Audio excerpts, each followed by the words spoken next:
And that's exactly right, and that's why partly the co-op was so glad to get you, because you had all those relationships at Red Feather.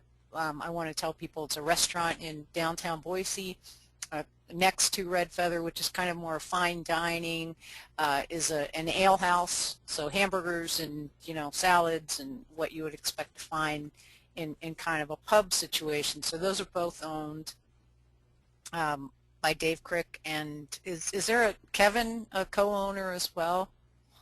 Yeah, Matt, Kevin Kelp. He's a partner. Kevin, trying Kelp, yeah. Kelp. Okay, so one of the things though that restaurant did, and they really pushed what happened was Dave Crick went to a Rural Roots workshop conference a couple of years ago, and he basically had his life turned upside down after listening to the producers and learning about the local food movement, and he just changed his model. And I think one of the things that I want to tell our producers who are listening tonight, Matt, is just not that you're right, it is scary, it's a different world, but to try to go into it and remind themselves that they have something that's really unique and needed and wanted right now, no matter where you live. And so if you can tell that story about how your food is grown, most restaurants I think now are at least open to trying to bring some local product onto the menu. Do you think so? Yeah, absolutely. You're seeing it more and more, and I absolutely agree with that. It's about differentiating yourself from what they get from Cisco or FSA or whatever. And it might be good to ask Ed,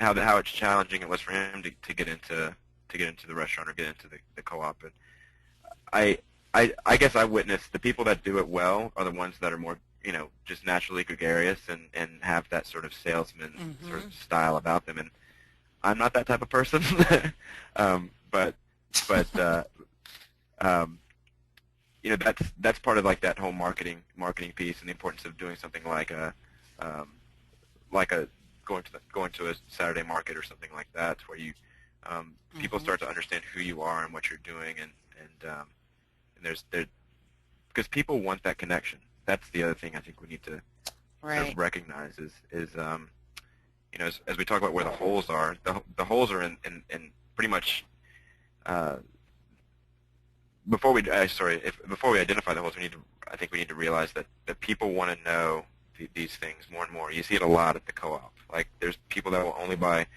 one person's uh, type of egg because they know this person and they love how he raises his chickens, or um, and so Mm-hmm.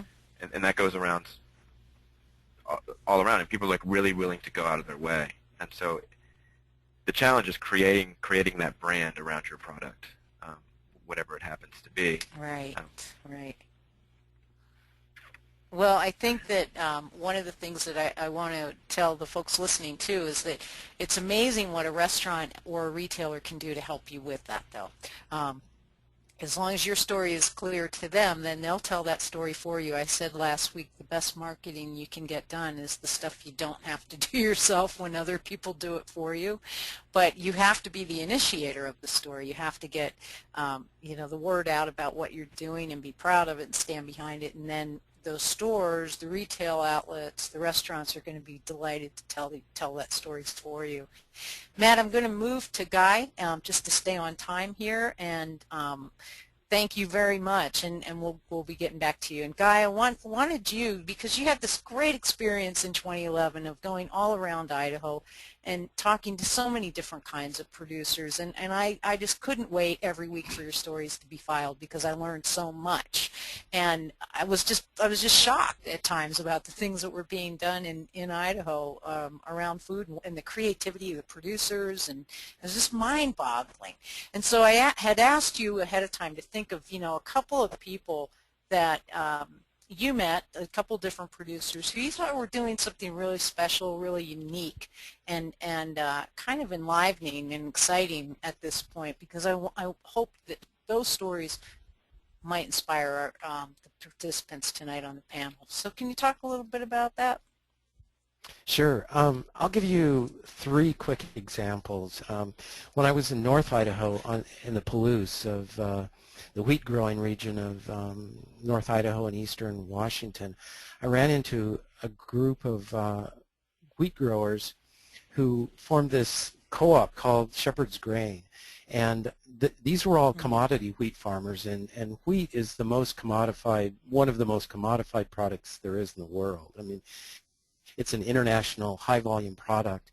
But these guys decided they wanted to try to sell their wheat locally.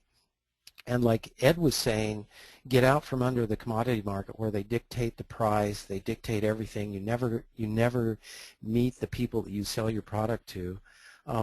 They wanted to get out from under that and start selling at least a portion of their wheat in that Palouse region. And they're doing a pretty good job of it, and it's kind of given some of those farmers a new lease on life. They feel like they have a little bit of control over their crops, and they've actually been able to meet some of the people they sell those products to, which is huge for a farmer who's never done that before. Another story that I ran into was in Salmon, Idaho. And this is really different because this wasn't really a rancher or a farmer, but she's more in a way a forager. She's a woman who created this project called the Idaho Heritage Tree Project, and she's going around Salmon and that area of sort of north central Idaho and looking for old pioneer apple trees that are dying, and she's cataloging them, taking all kinds of notes, taking photographs, and then she's taking cuttings from those trees and grafting them onto new rootstock. And her plan is to try to sell them, to create a nursery that's sort of a museum of all of these rare heritage fruit trees. And I thought that was a really unique way to try to create a business. And it's probably different than any other kind of what you'd call farming or ranching that I've heard of, but it's another way to potentially make a living with food. And the third thing that comes to mind is in the Hagerman area, I went to a greenhouse in the dead of winter that we opened the door, and it was a greenhouse full of citrus trees. Right in front of me was a full-sized orange tree full of oranges. And behind that was a lemon tree and a lime tree and a grapefruit tree. And this was in Idaho in the dead of winter. And these were greenhouses that were heated with geothermal heat. And it made me realize what incredible potential there is for growing food in greenhouses in Idaho, especially in southern Idaho, where there's a lot of geothermal energy. And that to me is like one of the most untapped natural resources, agricultural resources we have in Idaho, is growing food in the winter, especially with geothermal energy. And apart from the citrus trees that I saw, the potential to grow incredible greens, and I don't even know what else is there, but it's a very untapped resource. And I think consumers are becoming more and more aware how great it is to have winter greens and how they're much more fresh, much sweeter, grown locally in the winter than are shipped out to California or Florida, where they come from. Yes.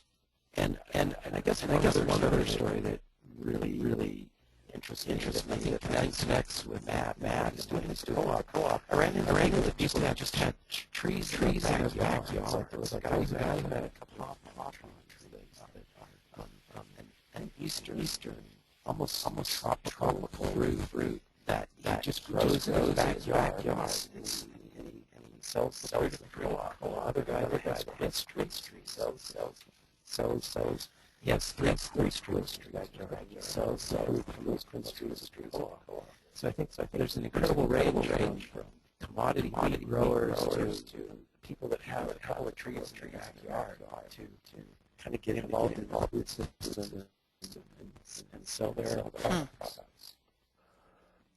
Those are great stories, all of them. And as I say, when I heard those stories, I knew some of them. You know, I had a little bit of familiarity with them, but I was very excited to get to learn more about those growers and the ideas that people have. And so, Guy, thank you for that awesome. I mean, just a great overview of just a few of the small things that you did.